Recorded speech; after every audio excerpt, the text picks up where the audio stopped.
Y ya es un gusto tener en los estudios a Ceferino Reato, le agradecemos porque llegó a Carrasco y de ahí a los estudios de Televisión Nacional. Bienvenido, un gusto recibirlo. Por favor, gracias a ustedes.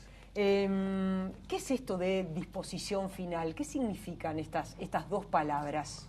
Bueno, según dice Videla, son dos palabras de términos militares, de la logística militar. Es decir, cuando una cosa, por ejemplo, un par de borceguíes, una camiseta, no sirve más, pasa a disposición final. Y era el lenguaje de entrecasa de los militares respecto de las personas detenidas que según ellos eran, entre comillas, irrecuperables. Pasaban a disposición final, es decir, eran ejecutados y después sus cuerpos eran hechos desaparecer. En el libro aparece claramente que para la dictadura argentina fue un problema el tema de los desaparecidos, eso de no saber qué hacer con ellos. Claro, ellos llegan al golpe el 24 de marzo del 76 con un consenso básico, los militares, un consenso extendido. Dice Videla, había mucha gente, una cantidad enorme de gente que tenía que ser eliminada, dice él, para, dice él, ganar la guerra contra la subversión, pero no estaban muy seguros de cuál iba a ser el método. Que eso tiene que ver un poco con la clásica imprevisión argentina, pero también otros regímenes sucedió lo mismo. Por ejemplo, salvando las distancias, el nazismo también tenía un consenso sobre la, entre comillas, cuestión judía, pero recién en el 42 establecen el método de la solución final. Y en el caso argentino, al principio los militares experimentan con otras políticas, pero ninguna les da el resultado que ellos esperaban, hasta que deciden masificar la figura del desaparecido, que dicho sea de paso, venía de antes, venía del gobierno constitucional de Isabel Perón. A partir especialmente de octubre del 75, en los últimos meses del gobierno de Isabelita, se multiplican la figura de los desaparecidos, tal es así que cuando Alfonsín instala la CONADEP, que fue una comisión de personas para investigar sobre los hechos de la dictadura, ellos dicen que no pueden hacer nada sobre las centenares de desapariciones ocurridas antes y establecen el número en aproximadamente 600 personas. Entonces los militares, luego de ensayar distintos caminos, llegan a la conclusión de que para ellos en ese momento lo mejor era masificar la figura del desaparecido y ahí eliminan a millares de personas. Hay obviamente muchos elementos muy interesantes, pero claramente Videla confiesa que las decisiones no las tomaba un cabo de forma aislada. Eso digo por aquellos que quizás piensan que no fue algo tan planificado, que se actuaba, no digo decir, hubo una planificación, hubo incluso la aplicación de lo que se llamaba la doctrina francesa. Claro, porque ya a partir de octubre del 75, el ejército saca a relucir un plan que ya tenían en el caso de lo que ellos llamaban variable marco interno, es decir, si las guerrillas superaban a las policías y tenían que actuar las Fuerzas Armadas, ellos ya tenían un plan que consistía en dividir todo el país en 5 zonas. Y cada una de estas zonas estaba a cargo de un jefe militar. Generalmente era el comandante del cuerpo, 1, 2, 3, 4, 5. Y esas 5 zonas, el país llega dividido ya al golpe. Entonces ahí ya hay una organización muy fuerte porque ese comandante en cada zona era como una especie de señor feudal que hacía lo que quería con la vida de sus detenidos e informaba al comandante, que era Videla, en algunas situaciones, pero el comandante sabía todo y todo lo que pasaba, no en detalle, no en cada caso. Entonces, cuando después ellos deciden masificar la figura del desaparecido, ya contaban con esa organización. Y es por eso que lo pueden hacer en un tiempo relativamente corto, porque diríamos que cuando comienza el Mundial del 78, la eliminación de todas esas personas ya estaba concretada. Seferino, seguramente los que te están viendo, te están escuchando, dicen, ¿cómo consiguió este periodista que Videla le hablara de todos estos, de este tema en particular y le contara todo esto? Bueno, yo creo que es una cuestión de oportunidad, porque yo estaba haciendo una investigación para otro libro, tuve que entrevistar a 2 militares que estaban presos con Videla y que habían estado destinados en la provincia de Córdoba, que eran los hechos que yo estaba investigando. Y a la salida de una de esas entrevistas lo veo a Videla despidiendo a su mujer, le pido la entrevista y me la da.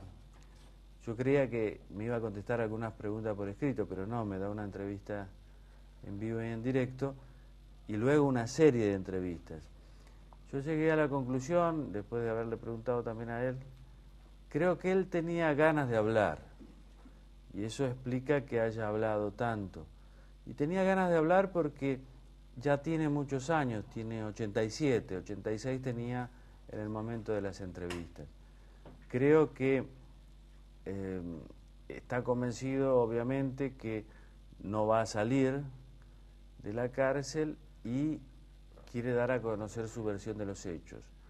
Además, él dice que no está arrepentido, pero que tiene un peso en el alma, que es explicar a los argentinos qué es lo que pasó. Creo que él, al principio, durante muchísimos años, no quiso hablar, pero que a partir del 2010, sí, varió esa respuesta y decidió hablar. Primero en los juicios, utilizando la forma de los alegatos al final de cada uno de los juicios. Pero nosotros como periodistas, por lo menos en Argentina, no lo teníamos muy en cuenta como fuente. Un poco porque él durante muchos años no quería hablar, otro poco porque creo que los periodistas en Argentina estamos muy influenciados sobre lo que es políticamente correcto, es decir, quiénes son las personas que deben ser entrevistadas sobre este tema. Tenemos mucho miedo de que los organismos de derechos humanos, periodistas, colegas como Berbisky nos impugnen y nos digan cómo vas a hablar con un represor como Videla. Cuando digo tenemos, hablo de todos los periodistas en general, no de mi caso, que como se ha visto, yo creo que hay que hablar con todos los que tengan información. Y creo que el periodista no debe trabajar para un organismo de derechos humanos, que son cuestiones distintas. Cada uno hace su tarea. Yo escribo para los lectores y trato de que los lectores tengan buena información. Quizás puede haber pasado que ha ocurrido que hay militares que han usado a periodistas de voceros, que es diferente a hacerles una entrevista y conseguir información, porque no siempre que uno entrevista consigue información, a veces entrevista para ser vocero de la versión de los militares. Sí, yo creo que ese es un riesgo siempre, no solo los militares, los políticos, los deportistas, las vedettes, siempre tratan de pasar su mensaje y la idea es que el periodista pueda preguntar, repreguntar. Qué diferente hubiera sido el juicio de las juntas si tu libro hubiera estado allí sobre la mesa para poder preguntar, interrogar y trabajar, ¿verdad? Si Videla, lo que te contó a vos, que tú lo manejás en el libro, se lo hubiera contado a la justicia, se lo hubiera contado a los organismos. Pero ahí es una cuestión de formato. Yo creo que cada país trata de hacer las cuentas con el pasado de la mejor manera que puede, como le sale. Nosotros mismos hemos ido probando distintas alternativas frente a un pasado tan dramático, tan sangriento, a lo largo de todos estos años. Otros países han tenido otras actitudes. El caso más extremo sería Argentina y Sudáfrica. Sudáfrica, ellos privilegiaron la verdad y no el castigo. Es decir, los represores iban, contaban qué pasaba, identificaban claramente a quienes habían victimizado, se arrepentían y se iban a sus casas. Nosotros privilegiamos en este momento, lo cual no quiere decir que pueda cambiar porque somos bastante cambiantes y volátiles, el castigo. Nos interesa que estén todos en la cárcel común, no importa cuántos años tengan, 80, 90, 100, 60, 70. Estamos en esa fase del castigo. No nos interesa la verdad o nos interesa la verdad en un segundo momento. Cuando ha habido luchadores por los derechos humanos, por ejemplo, Graciela Fernández Mejide, que han propuesto una variante distinta, es decir, luego de que hubiera sanciones en firme, ofrecerle a determinados represores la posibilidad de que ellos dieran información cierta sobre, por ejemplo, el destino de los desaparecidos a cambio de una reducción de la pena, del mismo gobierno y de otros organismos han salido a combatirla, diciéndole cualquier cantidad de cosas que tampoco merecía, porque fue una víctima, era una idea. Entonces, nosotros no podemos lamentar después que los represores no hablen en los juicios, porque realmente a nosotros lo que nos interesan es el castigo.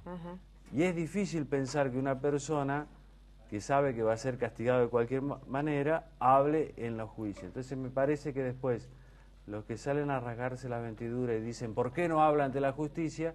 Es una consecuencia de una política decidida.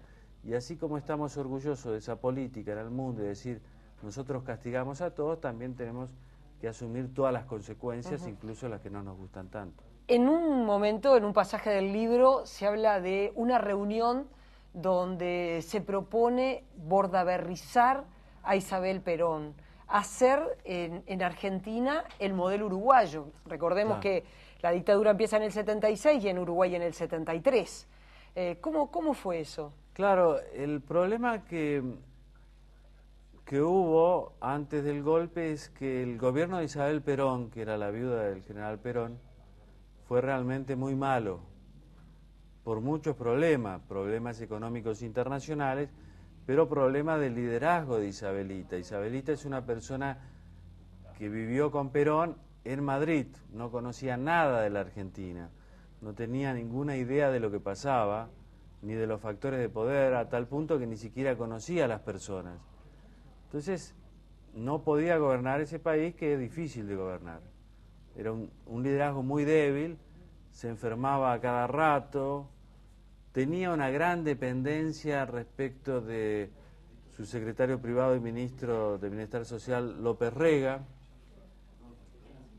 pero era una dependencia espiritual más que ideológica, porque era espiritista y lo es todavía. Entonces, era toda una cuestión con un grado de racionalidad y de racionalidad importante.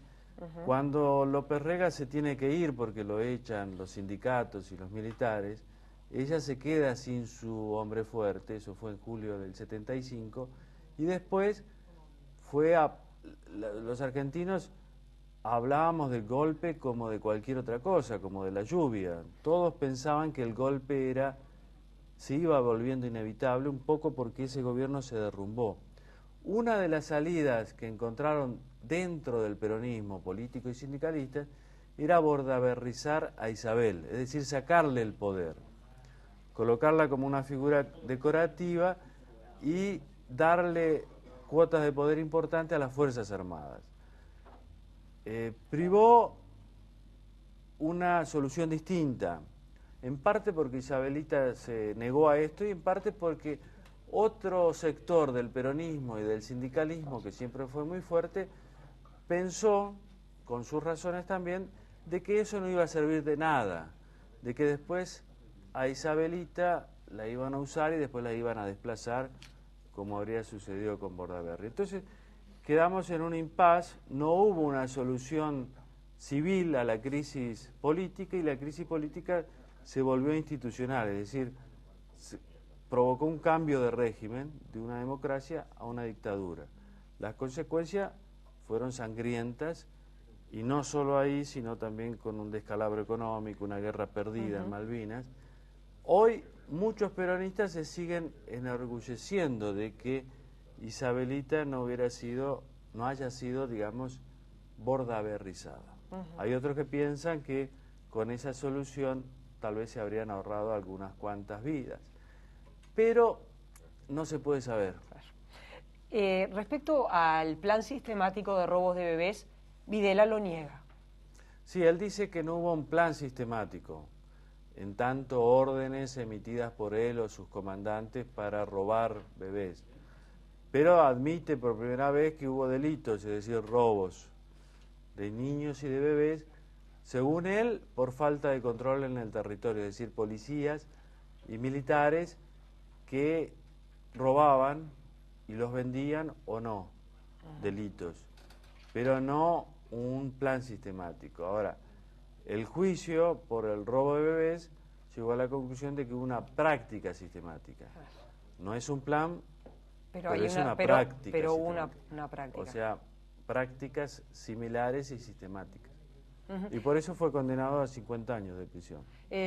Tú me decías que después que el libro salió publicado no tuviste más contacto, no sabés qué le pareció el libro, aunque tú me decías que desde la familia no querían obviamente que Videla hablara. Claro, sí, yo no tuve ningún contacto con abogados de él ni con familiares, pero me daba cuenta de que no tenía muchas ganas de que hablara, porque el núcleo, digamos, videlista, que serían sus abogados, sus amigos, sus familiares, ellos piensan que lo mejor era quedarse callados y que el tiempo iba borrando todo. Esa es una situación. Creo que para nosotros, es decir, todo el resto, Sí. lo mejor es que él haya hablado y de alguna manera asumido la responsabilidad que tuvo por su dictadura, además. Seferino, gracias por haber venido. Les recuerdo a todos que hoy a las 7 de la tarde va a estar presentando Disposición Final. Gracias por haber estado.